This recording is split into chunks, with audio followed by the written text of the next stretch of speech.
Здравствуйте, друзья! Здравствуйте, дорогие друзья! Мы записываем первое видео из таких наших зимних посиделок у камина. Ну, да? да. Мы в прошлом году начали эту хорошую традицию, и вот в этом году планируем прям активно с вами встречаться здесь, около нашего камина. Если, конечно, Юрий Борисович нас не поджарит. Не поджарит, да. Чересчур раскочегарю, у меня аж спина плавится. Ноги мерзнут, а спина плавится. Дорогие друзья, мы сегодня хотели бы поговорить с вами про ИТО-гибриды. У нас часто в видеороликах, в статьях, в наших публикациях, в социальных сетях проскакивает информация по тому, как же появились ИТО-гибриды. Да? Все знают, что они появились в поисках желтого цвета у травянистых пионов. Вот это была основная цель, ее преследовали. Упорно преследовали. Упорно, да, преследовали, потом... Ну, история очень длинная, это прям отдельный цикл видео. Но сейчас, друзья, разнообразие ИТО-гибридов, цветовое разнообразие просто огромное. Да? У нас красный, белый. Пошли. Слушай, Юра, давай извини, я не могу даже думать. Мне так жарко. Я не могу. Благословенная Павел. Друзья, мы чуть-чуть сдвинулись, потому что вот Анна Борисовна очень близко сидела к камину, прям поджарилась чуть-чуть. А мы с вами остановились на том, что сейчас цветовое разнообразие ИТО-гибридов просто огромное. Да, и с каждым годом все шире и шире. У нас, получается, начали с желтого, да, а пошли, и сейчас у нас и сиреневые, аметисты, лиловые, потом красные, потом такие белые. Вот, кораллово-желтые такие с оттенком. Ой, очень красиво. А уже взять, вот, к примеру, например, Гордон Симмонсон, у него такой цвет вообще фуксиево-фиолетовый, что ли? Да, фуксиево-фиолетовый. Друзья, и кроме цветового разнообразия, у ИТО-гибридов еще есть ряд достоинств. Да? Это они очень устойчивы к разного рода болезням, отличаются хорошими ростовыми качествами, отличаются очень декоративным кустом. Да? У него и листва очень декоративная, и кустик вот так вот аккуратно смотрится. И вот в сегодняшнем нашем видео мы бы хотели затронуть с Анной Борисовной тему некоторых таких вот сравнительного, да, небольшого, нюансов, некоторых нюансов по выращиванию ИТО-гибридов. То есть мы будем делиться нашим опытом, да. Вот, например, мы сейчас поговорили за Morning Lilac, и он чудесный сиреневый сорт, такой вот. Он не сиреневый, это такой, как это называется, пурпурный цвет, да? Да, да. Если фиолетово-бордовый, пурпурный. Пурпурный, да. И вот у нас есть еще один такой, ну не такой, а в похожей цветовой гамме, да. Например, Sonoma Amethyst, да?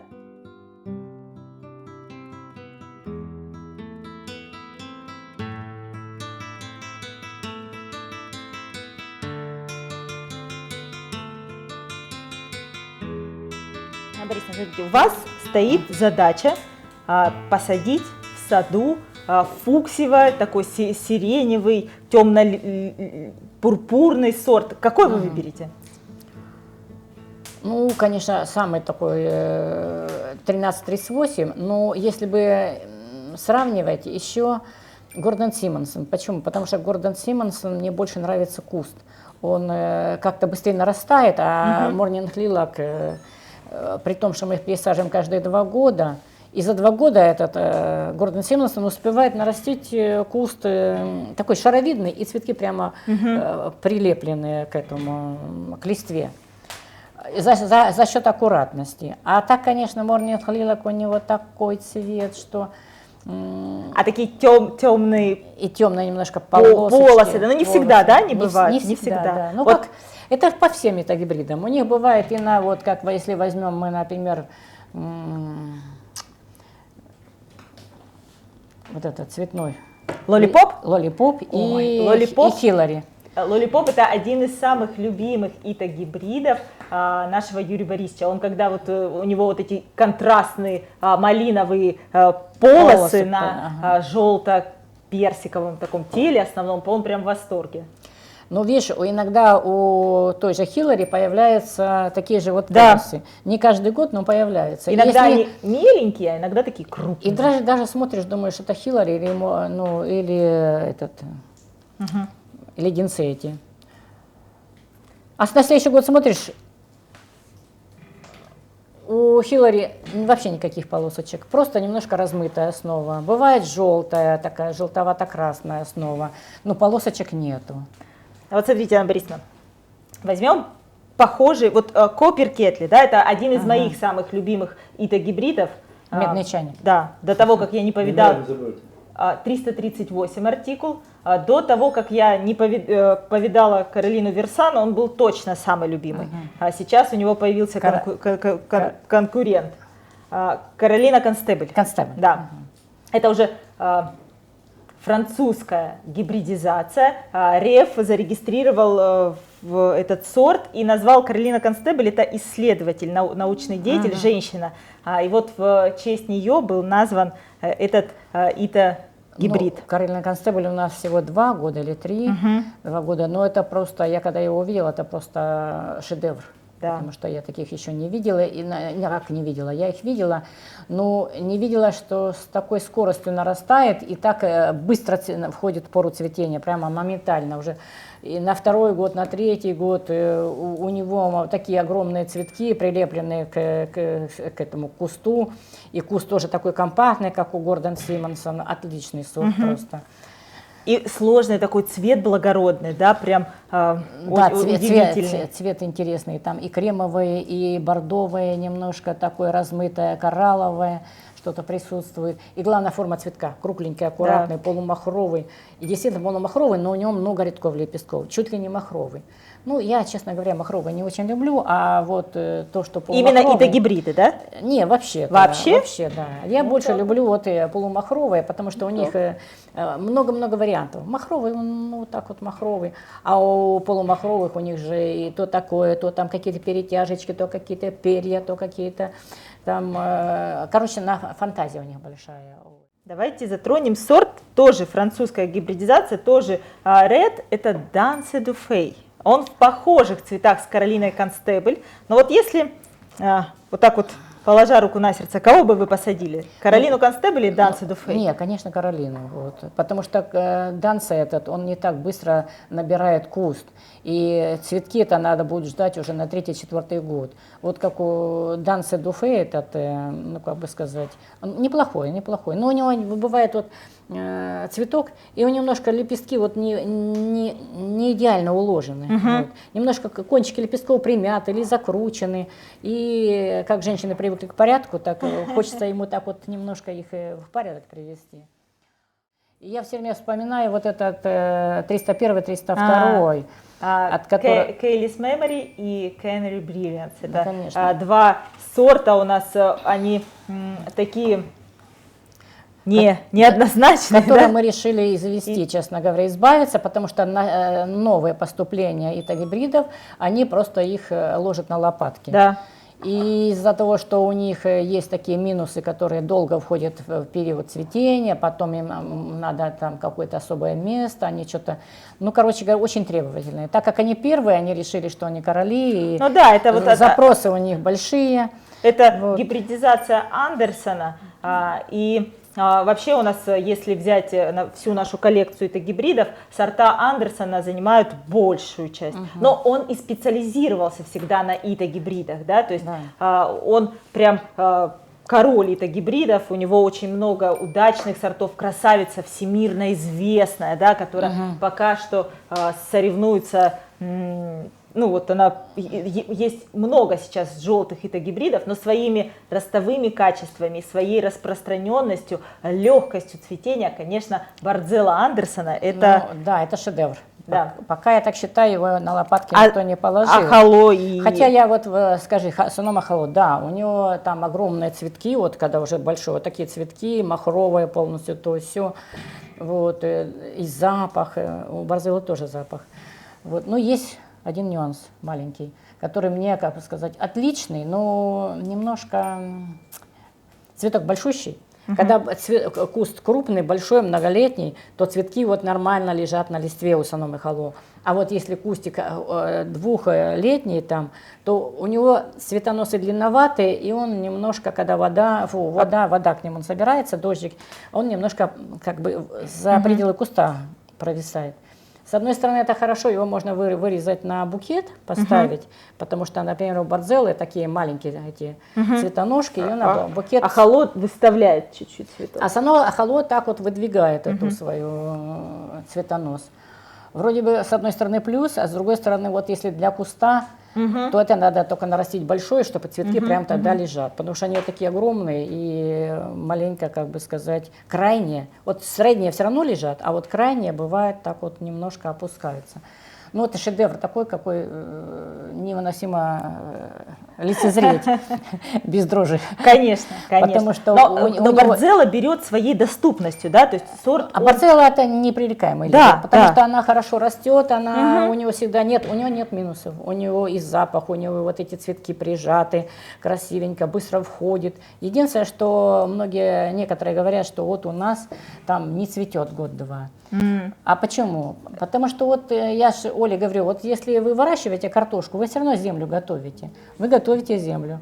А под пионы тоже надо готовить землю. Пионы любят, чтобы земля была рыхлая, и питательная, и в то же время... Да, покушать пионы любят. Да, и в то же время, чтобы вода не застаивалась. Вроде он воду любит, но чтобы вода не застаивалась. Не стояла, да. Мы поливаем его постоянно во время роста, цветения, поливаем, но не заливаем.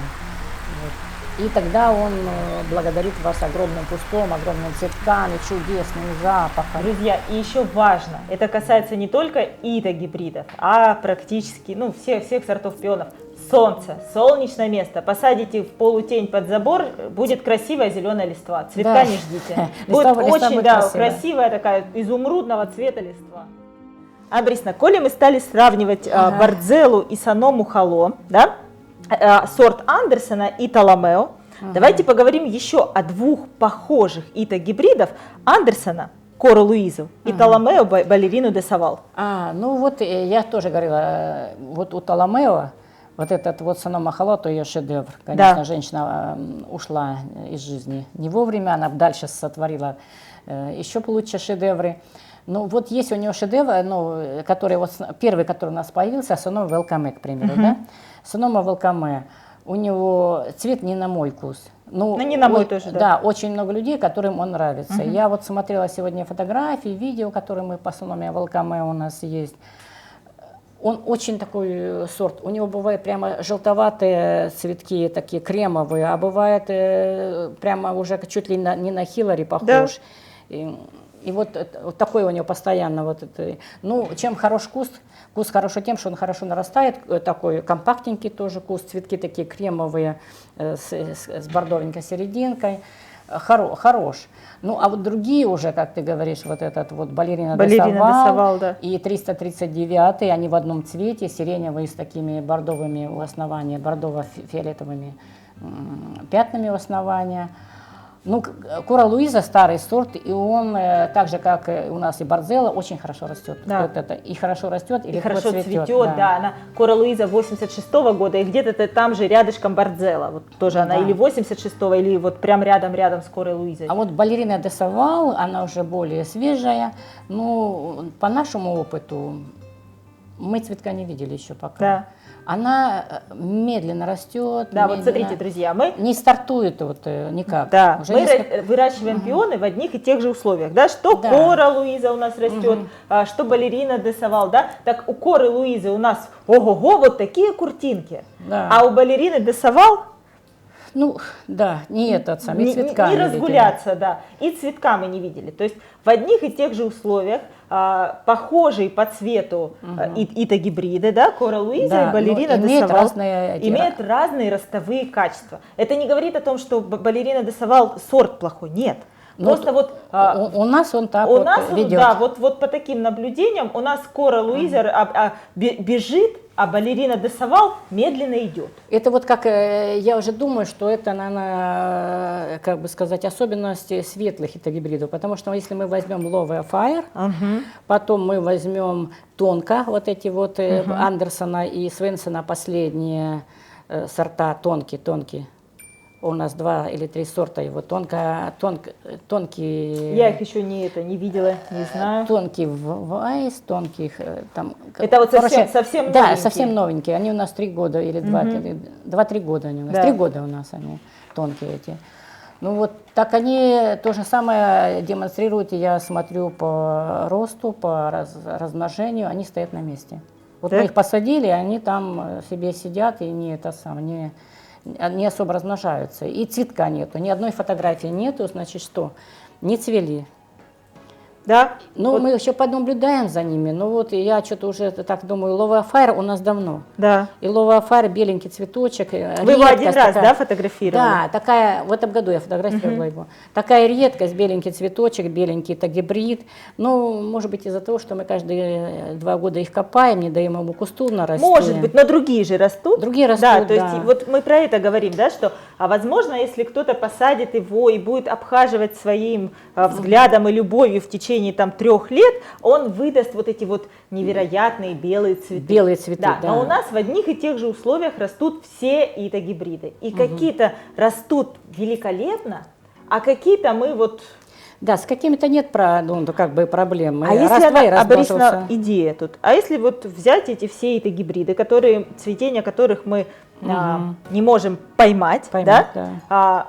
И посадить куда-нибудь на нетрогаемое место вообще, вот просто недвигаемое, и ждать.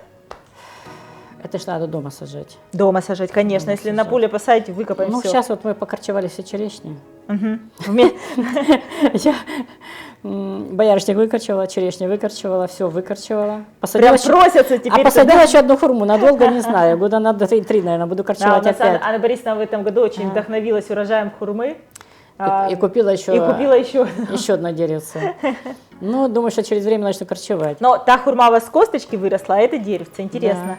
Как они быстро... Ну, тут еще половину клубнику скорчуем. Короче, надо сделать осенью. Не забыть об этом. И посадить гибриды, не трогать их. Все, вот вообще не прикасаться. Вот так вот Оля приходит копать по рукам, чтобы Оля не выкапывала. Я их ни в разноску не буду заносить. Никуда не.